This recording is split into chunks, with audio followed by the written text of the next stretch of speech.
Arangkada na sa Friday ang Modern and Contemporary Art Festival o MOCAF. Hindi lang po ito simpleng exhibit. Itinawag ito pa po na isang inclusive fair. Hindi lang mga established artists ang makakasama dito sa MOCAF.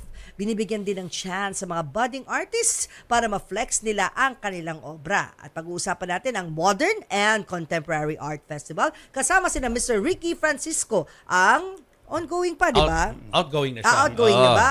Outgoing MOCAF Director. Kasama rin ang incoming naman na MOCAF Director na si Miss Colleen Wong. Hi, guys. Hello. Thank you, Julius. Thank you, Tintin. Welcome, First time niyo rito sa show. Si Jack Chutico nag-guest na rito.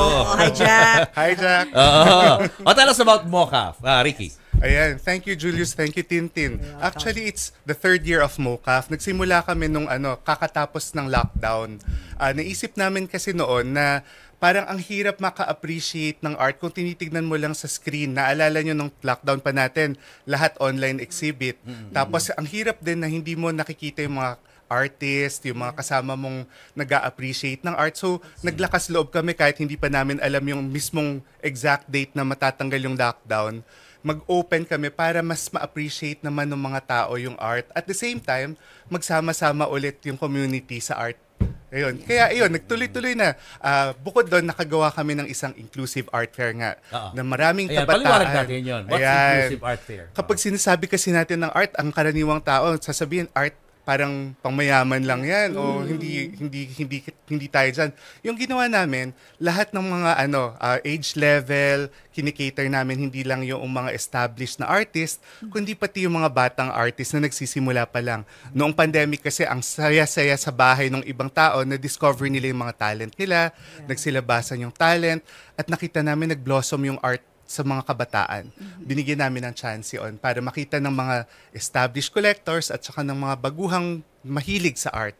Meaning, mas affordable yung presyo. Yes. Artworks na to. Totoo din. Oo. Affordable siya kasi yung mga nagsisimula. Pero, ito yung matutuwa ka.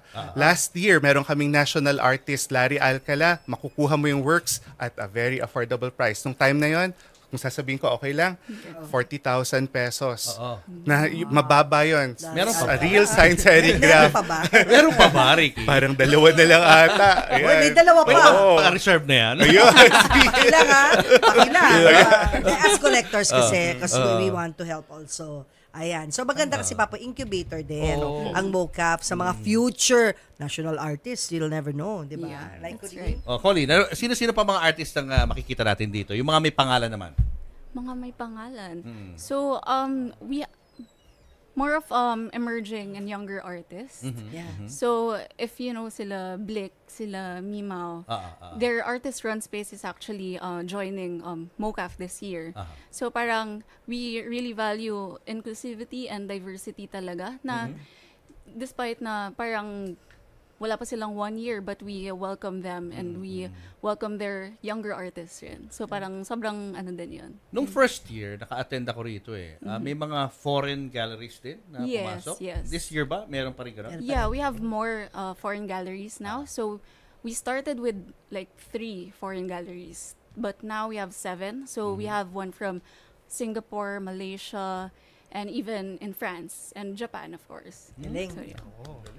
Galing. Oo. How many galleries in the Philippines are participating sa MOCAF?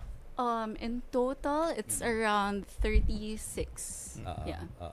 36 galleries. So, ang dami mga pwedeng pagpilian ng mga artworks. No? Yes. At ang venue nito ay saan? Saan gagawin? Sa Marquee Events Place sa Bonifacio Global City. Yung first, saan ginawa yun? Sa Makati to dati. Sa hotel, di ba? Fairmont. Parang hotel? Yes. Sa hotel. Pero ngayon, dahil sobrang daming gustong sumali at ang daming bisita last year, umabot ng almost 10,000, naisip namin baka para mas maraming mag-e-enjoy kung mas malaki yung venue. Yes. Ayan yung mga galleries, pinapakita natin, yung mga local galleries. Ayan ang kanilang, sumali ho sila dito sa MOCAF event. May painting ka dyan sa tabi mo? Sinong gumawa ng artwork na yan? Ayan, Colleen, ikaw magkwento nito. So, yeah, we have a special exhibit kasi na MOCAF Discovery. So, these are for the younger, budding, emerging artists. So, we usually handpick them. We do our ground research rin. And yeah, so Kento-san, that's the name of the artist. And he is 22 years old. Yes. And yeah, so he's also self-supporting himself while he's in college. So marami tayong mga makikitang ganyan, no? Mga batang artist na may mga hidden talents. Yes, Ngayon lang yes. madi-discover. Pero Yeah. kasabay naman ng batang artist, andun din katulad ni Juvenal Sanso. Ayan, At Sanso, no? Masters. Tapos andito rin syempre yung iba pang katulad nila Michael Cacnio at saka nila Rubio na maraming nagkakagusto, established. Wala bang borlongan dyan? Yan. Alam mo naman kami, mga fans kami ni El By the way, happy birthday, Plet. Oy, Plet Bolipata, Plet's borlongan. birthday. Happy birthday, Plet. Happy Para birthday. see you soon. So yun, meron ba kayong screening process sa mga artist na pasok dito sa MoCAF? How is the screening process? Actually, year-long talaga kami naghahanap ng mga artist, lalo na ng mga bata. Hindi katulad ng ibang fair. Nagfo-focus din kami sa mga bata na parang mga 3 years pa lang or even younger, pero malinaw yung point of view, yung punto de vista. At malaki dun sa proseso na ginagawa namin, kami ni Colleen at saka yung team namin, tumitingin sa Instagram. Kaya kung may mga gustong sumali sa MoCAF sa susunod ng mga bata, pwede nilang ipadala yung Instagram profile nila sa MoCAF para doon namin mas screen. Colleen.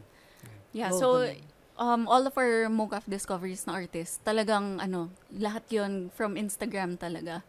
So, ayun. So, parang talagang iniisa-isa din namin yung works nila and how they have been growing. Yung potential din talaga nakikita namin. So, we really reach out din to them. Yan, may platform na sila. Physical, makikita na yung painting nila sa physical. How about the payment terms? Para dun sa mga nanonood sa atin ngayon, kasi ang dating na art, no, sa maraming mga tao, hindi ko afford yan, pang mayaman lang yan. So, can we debunk that myth and let the people know that, na even if you're a newcomer when it comes to art collecting, you can actually buy a painting which is affordable? Actually, marami sa aming collectors ay mga 24 to 34-year-old range na mga ordinary talaga yung mga trabaho sa Makati, ganyan. So, kaya naman talaga. Hindi kailangang maging mahal. Kung nga sinabi ko tulad ng sinabi ko sa inyo kanina, national artist na may 40,000 pa, na yung normal na price na nasa napakamahal talaga. Pero may payment schemes kayo na ino-offer? Depende din doon sa doon sa mga galleries na sumasali. Oo. Okay. Papa, ako may tanong. Di ba hindi na yun masyadong uso yung NFT? Tama? Hindi na siya ganun medyo hindi ka-hot. na ganun ka- So is this good or bad for you guys who own actual galleries? Actually, nag-represent din kami ng ibang artist na patuloy pa rin gumagawa ng NFT, nakasabay ng kanilang actual work. Oo, may actual work. Oo. Ang NFT kasi nakakalakip doon sa pagtaas at pagbaba ng Ethereum at Bitcoin. Pero hindi natin masasabi kung bagsak na talaga to forever. So kami, hanggat merong mga artist na gumagawa at kaya namin silang suportahan, go! May mga rin ba? Mga i-exhibit na mga Orlina dyan sa mga Sanso. Meron. Yun. Meron, ha? Meron. At saka hindi lang kay Mr. Orlina, pati mga anak niya na ngayon pumasok na rin into glass sculpture, si Michael Orlina at si Ana Orlina. So, ang Following maganda the sa footsteps. ang maganda sa MoCAF kasi, meron kaming discoveries platform, pero at the same time, hindi kami humihinto doon. Yung mga nagiging nagbo-boom, kumbaga, binibigyan pa rin namin sila ng chance na mag-exhibit ulit para hindi one time, big time. Patuloy yung suporta. Galing, galing, galing.